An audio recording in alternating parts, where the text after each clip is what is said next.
Hello दोस्तों, नमस्कार। मेरा नाम है राजा अवस्थी और आज के हमारे इस वीडियो में आप सभी का बहुत बहुत स्वागत है। दोस्तों, आज एक बहुत ही प्यारा सा मुद्दा है जो कि आप सभी को लगता है कि आप सबसे मुझे शेयर करना चाहिए। और वो मुद्दा है कि आपका जो कस्टमर है, देखिए कई बार आपका कोई कस्टमर वेडिंग का ऑर्डर देने आता है तो आपको समझ में आता होगा कि यार वो, अगर आपने उससे बताया है कि यार मैं 1,20,000 में आपका ये काम करूँगा, तो वो आपसे बोलता है कि यार ये तो 70,000 में हो जाएगा। या फिर वो ये बोलता है कि फलाने फोटोग्राफर ने मुझे इतने ही सारे काम का, कि वो ड्रोन भी लगा रहा है, वो 2-3 कैमरा भी लगा रहा है, कई बार तो कैमरे का नाम भी बता देता है। एंड ये सारी चीज़ों का वो जो फोटोग्राफर है वो हमको बोल रहा है कि यार 60,000 रुपये में हो जाएगा, और आप 1,20,000 रुपये बोल रहे हो। इतना महंगा कैसे आप बता रहे हो? तो ऐसा क्यों होता है? आपसे नेगोशिएशन बहुत ज़्यादा क्यों होता है? मतलब नेगोशिएशन ठीक है, हर एक मार्केट में नेगोशिएशन होता है, हर एक मार्केट में मोल भाव होता है। आप कपड़ा लेने जाएंगे तो मोल भाव होता है, अगर आप जूता लेने जाएंगे तो मोल भाव होता है। एटलीस्ट कुछ परसेंट डिस्काउंट होता है। चलिए मैं मान लेता हूँ कि आपने 10% डिस्काउंट दे दिया, आपने 20% डिस्काउंट दे दिया, आपने 30% डिस्काउंट दिया, 50% भी डिस्काउंट होता है। कब होता है, कैसे होता है, इसके बारे में मैं बाद में बात करूंगा। लेकिन आप सोच के देखें कि आपको आपका क्लाइंट मैक्सिमम टाइम ऐसा ही होता है आपके साथ कि आप रेट बताते हैं 1,50,000 रुपये, आपका क्लाइंट बोलता है 60,000 रुपये। आप रेट बताते हैं 80,000 रुपये, आपका क्लाइंट बोलता है 40,000 रुपये। आप रेट बताते हैं 50,000 रुपये, आपका क्लाइंट बोलता है 30,000 रुपये। आप रेट बताते हैं 25,000 रुपये, तो आपका क्लाइंट बोलता है 18,000 रुपये में कराऊंगा, अगर आपको करना है तो कर दो। और आप नेगोशिएट हो भी जाते हैं। सो वाई, क्यों आप नेगोशिएट होते हैं, क्यों ये सारी चीज़ें होती है, आज इसी के ऊपर बात करेंगे। तो चलिए स्टार्ट करते हैं। तो दोस्तों, एक चीज़ आपको हमेशा याद रखना है कि एज अ वेडिंग फोटोग्राफर, मैं वेडिंग फोटोग्राफर्स की बात कर रहा हूँ, मैं उन फोटोग्राफर्स की बात कर रहा हूँ जो कि अपने सर्विस के बदले, जो अपने काम के बदले, जब आप काम करते हैं, जब आप फोटो क्लिक करने जाते हैं, उसके बदले आप अपने चार्जेस मांगते हैं। ठीक है, और वो बिल्कुल सही है, क्योंकि आप अपने सर्विस का चार्ज कर रहे हैं। ये ठीक उसी तरीके से है जैसे डॉक्टर ऑपरेशन करने का चार्ज करता है, जैसे कि एक पेंटर पेंटिंग का चार्ज लेता है, जैसे एक मैकेनिक अपने काम करने का चार्ज लेता है। अगर वो कोई कूलर बना रहा है, फ्रिज बना रहा है, तो डेफिनेटली वो चार्ज लेगा। और आप उनसे नेगोशिएट नहीं कर पाते। आप डॉक्टर से नेगोशिएट करते हैं क्या? नहीं करते। अगर इन केस कहीं कहीं पे होता भी है तो वो रिक्वेस्ट होता है। ठीक है, हम ये नहीं बोलते कि वो डॉक्टर जो है इस ऑपरेशन का 1.5 लाख रुपए ले रहा है, आप क्यों 4 लाख रुपए ले रहे हो। वो हम ऐसा नहीं कर पाते। क्यों नहीं कर पाते? ये छोटी सी बात है लेकिन बहुत समझने वाली बात है, और मैं आपको इसी बारे में अभी बताने वाला हूँ। तो वीडियो में बने रहिए, और पहले लाइक शेयर जरूर कर दीजिए, कमेंट कर दीजिए अगर आपको ये वीडियो अच्छा लग रहा होगा तो, अगर आपको ये टॉपिक अच्छा लग रहा होगा तो। मैंने देखा है कि आप में से बहुत सारे लोग हैं जो कमेंट नहीं करते हैं, उनसे रिक्वेस्ट है कमेंट कीजिए, उससे मुझे बहुत एनर्जी मिलती है। एटलीस्ट लाइक तो आपके होने ही चाहिए यार। आप एक वीडियो देख रहे हैं, आपके लिए इतने मेहनत से वीडियो बना रहा हूँ, बहुत मेहनत लगता है एक वीडियो बनाने में, एक टॉपिक सोचने में, उसको समझाने में। तो आपका फ़र्ज़ बनता है यार, कम से कम आप एक लाइक तो कर दीजिए। एक लाइक करेंगे तो मुझे बहुत बहुत ज़्यादा खुशी होगी। तो चलिए हम बात करते हैं कि आपका क्लाइंट क्यों आपसे नेगोशिएशन करता है। उसके 3-4 रीज़न है। रीज़न नंबर 1 कि आपका जो प्रेजेंटेशन है, आप जो क्लाइंट को बताते हैं, आप जो क्लाइंट को समझाते हैं, वो दूसरों से अलग नहीं होता है। ठीक है, कैसे नहीं होता है? आप भी अपने क्लाइंट को बोलते हैं कि यार मैं 50,000 रुपये लूँगा या मैं 40,000 रुपये लूँगा, और उसमें मैं 40 शीट का एल्बम दूंगा, एक वीडियो दे दूंगा। ठीक है, और जब आपका क्लाइंट बोलता है कि ठीक है तो इसमें और क्या होगा, तो आप उसको बस बोलते हैं कि हाँ ये हो गया इतना इतना, और फिर आप एक डेमो एल्बम खोलते हैं। डेमो एल्बम खोल के आप बताते हैं कि हाँ भाई ये NTR शीट है, ये पर्ल मेटेलिक है, ये मेटेलिक है, ये इम्बोज है, और आपका पहला पेज ऐसा आएगा, दूसरा पेज ऐसा आएगा। और फिर आप बोलते हैं कि अगर आप फ़ोटोज़ ज़्यादा लेंगे तो पर शीट ये है, अगर आप फ़ोटोज़ ज़्यादा लेंगे तो आपको चार्जेस ऐसा ऐसा बढ़ जाएगा। ये आपका प्रेजेंटेशन होता है। अब अगर वो क्लाइंट किसी दूसरे स्टूडियो में जाता है तो डेफिनेटली उसका भी प्रेजेंटेशन वही होता है, वो भी यही बोलता है। उसके पास कोई पर्टिकुलर स्टाइल नहीं है बताने का कि मैं ये करता हूँ, ये करता हूँ, ये करता हूँ। ठीक है, फिर वो बोलता है कि और क्या क्या कर सकते हैं, तो आप बोलते हैं कि मैं ड्रोन लगा सकता हूँ, मैं आपके लिए LED वॉल लगा सकता हूँ, मैं लाइव चला सकता हूँ। ठीक, लेकिन क्या आपके पास इसका डेमोस्ट्रेशन है? प्रॉपर आपने इसका डेमोस्ट्रेशन रखा है? मैं आपको बता रहा हूँ एक चीज़। अगर आप किसी होटल में जाएंगे और अगर उनको आप बोलेंगे कि भाई स्वीट रूम कैसा है, स्वीट रूम के चार्जेस 4,000 रुपये हैं, डीलक्स रूम के चार्जेस 2,500 रुपये हैं, डोरमेट्री के चार्जेस इतने हैं। तो उनके पास ना उसका पर्टिकुलर वीडियो होता है, उसका पर्टिकुलर फुटेजेस होते हैं जिसको वो दिखाते हैं कि देखिए, या फिर जब वो ऐड लगाते हैं, मार्केट में ऐड करते हैं, तो वो दिखाते हैं कि हाँ, आप उन्हीं ऐड को शूट करने आप जाते होंगे। आई थिंक आप में से बहुत सारे लोग होंगे जो लोग होटल्स के इंटीरियर का शूट करने जाते होंगे, पार्लर के इंटीरियर का शूट करने जाते होंगे। तो वो क्या कर रहे हैं, वो अपना काम शो करते हैं, अपना काम दिखाते हैं, इसीलिए वहाँ पे ज़्यादा नेगोशिएशन का इशू नहीं होता है। ठीक है।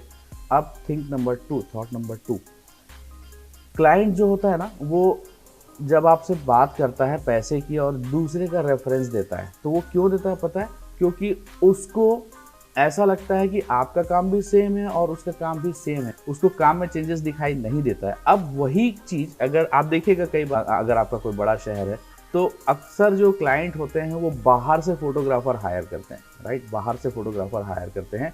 जैसे अगर मैं रायपुर की बात करूं तो रायपुर में बहुत सारे बाहर के फोटोग्राफर्स आते हैं, फोटो तंत्रा वाले आते हैं, और भी कुछ है, मैं एग्जैक्टली मुझे नाम नहीं आ रहा है, बहुत सारे लोग आते हैं। ठीक है।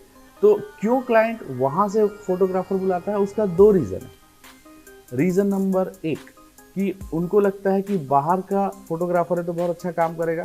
दूसरा, दे आर ऑलरेडी फेमस।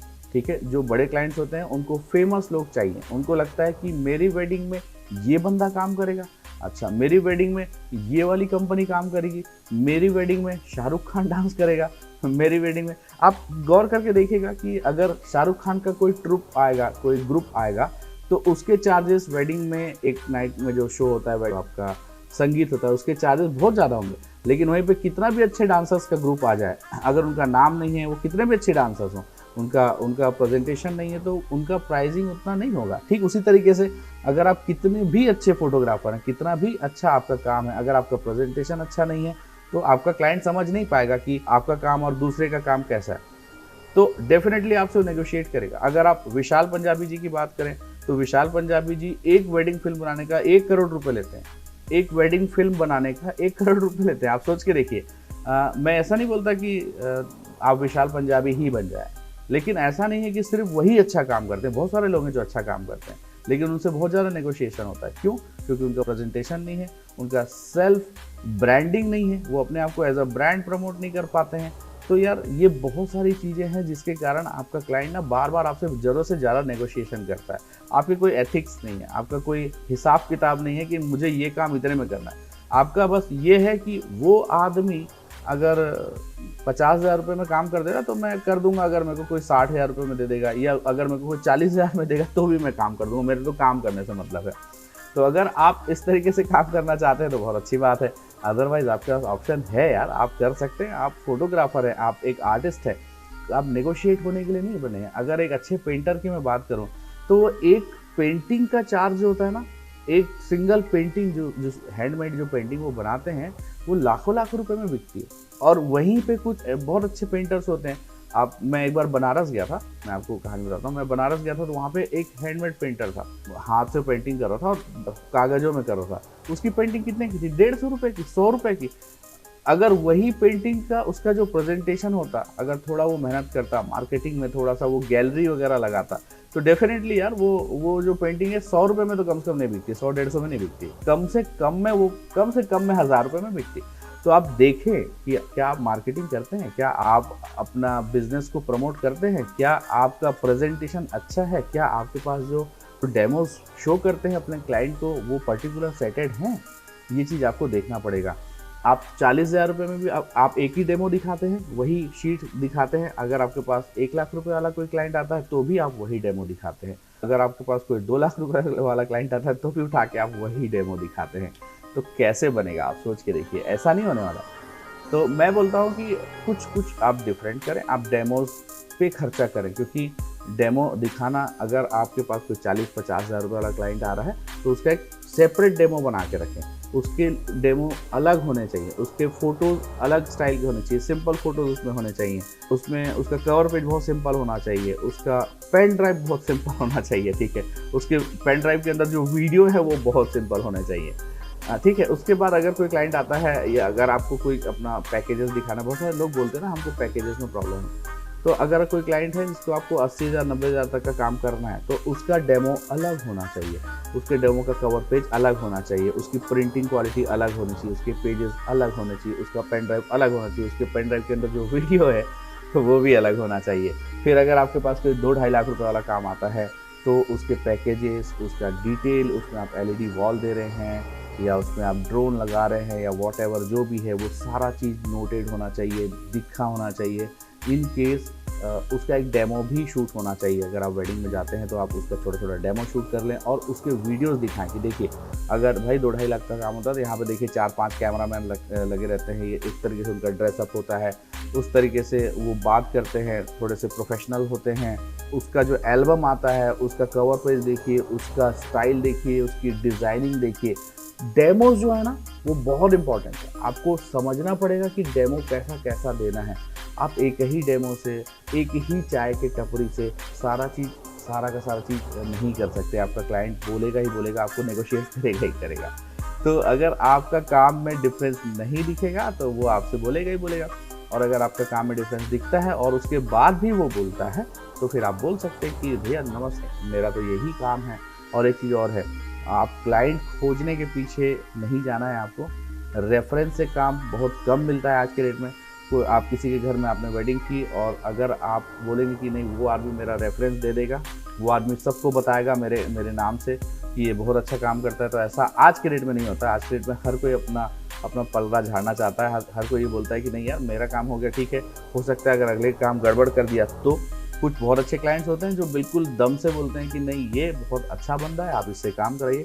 लेकिन कुछ ऐसे लोग भी हैं, जैसे मेरी डायरेक्ट बात हुई, उन्होंने मुझे कहा है, इससे मैं ये बात आपसे बोल रहा हूँ कि भैया मैं आपका काम मुझे बहुत अच्छा लगा, लेकिन मैं इसलिए प्रमोट नहीं करता हूँ कि भाई कल के डेट में हो सकता है अगले क्लाइंट को, अगले किसी रिश्तेदार को आपका काम अच्छा नहीं लगे तो फिर वो हमारा संबंध खराब हो जाएगा। तो इस तरीके से आप मैन टू मैन मार्केटिंग के बदले आप प्रॉपर मार्केटिंग को देखिए, प्रॉपर मार्केटिंग का फैक्टर समझिए थोड़ा सा मार्केट से। और आज का ये वीडियो कैसा लगा मुझे कमेंट करके बताइएगा। अगर आपको आज का ये वीडियो अच्छा लगा होगा तो please like share and comment कर दीजिएगा, शेयर कर दीजिएगा और एक लाइक ज़रूर कीजिएगा। और आज का ये वीडियो देखने के लिए आपका बहुत बहुत शुक्रिया। अगर आप हमारा ऑनलाइन कोर्स परचेज करना चाहते हैं, आप हमसे ऑनलाइन सीखना चाहते हैं तो school.rajawasthi.com में जाएँ, वहाँ पे जाके हमारा ऑनलाइन कोर्स परचेज कर सकते हैं। अगर आप हमें चाहें तो इंस्टाग्राम में भी फॉलो कर सकते हैं। मेरी 2 इंस्टाग्राम आईडी है, एक है rajaawasthi007 और दूसरी आईडी है school.rajawasthi। school.rajawasthi में मेरे सारे अपकमिंग वर्कशॉप के अपडेट आपको मिलते रहेंगे। तो दोस्तों ये था आज का मेरा एक छोटा सा वीडियो। आई होप आपको अच्छा लगा होगा। अगर आपको अच्छा लगा होगा तो again like share and comment कर दीजिएगा, और अगर आप हमारे चैनल में नए हैं तो प्लीज़ सब्सक्राइब कर दीजिएगा। और आज का ये वीडियो देखने के लिए बहुत बहुत शुक्रिया। Thank you so much. Raja Awasthi signing off.